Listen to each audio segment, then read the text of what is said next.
meydana açtı. Meydana açtı. Yakından o gece ya.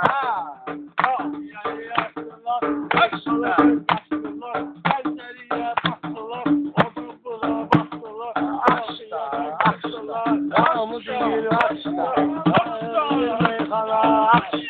Hamı değil meydana açtı. Bunlar fikirle hayala dalsalar, mən deyəndə bunlar qısma dalsalar, elməlilər qafasını gəlib alsalar, Geydiyor Gürcistana açtı.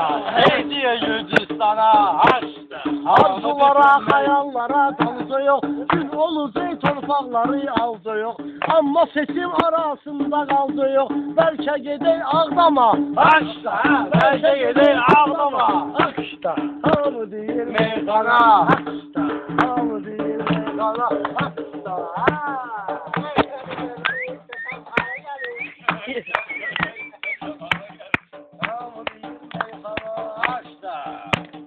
Buradan gelen boya kadar gezmişem, buradan gelen boya kadar gezmişem, orada udum gelmişem, açta. O vaxt düşüb elməni də izlərə, xəstə elə olub vurub dizlərə, bir nəfər əsrətlə baxır dizlərə, gəlməyir bu ünvana açta.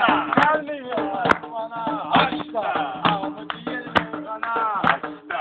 Belə bilmə arzular diliyibdi, ömrü boyu bizləri diliyibdi, Oğraş oğlu çox götürüyibdi, gəlib sıxılır meydana açta. Gəlib sıxılır meydana açta. Bunlar qalıb bizim eynimizdə, Zöhrəbdarlıq bizim zeynimizdə, hamımız apardı yolunu sinimizdə, bizim bu qəbristana açtı. Bu qəbristana açtı.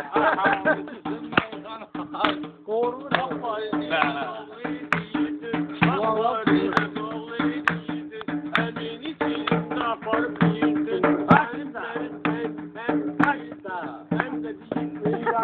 Hadi açtı. Bunu alamazsın. Açtı. Çoğal boya. Nerede bu ne açtı? Hayır bilmem bunları bizde yok. Ömrü boyu Müslümanı gözde yok. Ev atasının yanında bak bizde yok. Atasıyla yan yana. Açtı. Atasıyla yan yana. Açtı. Hamı değil meydana açtı. Açtı. Açtı. Atanın qəbrində yaman açtı. Abi oğlu, əmi oğlu gəlmişdə.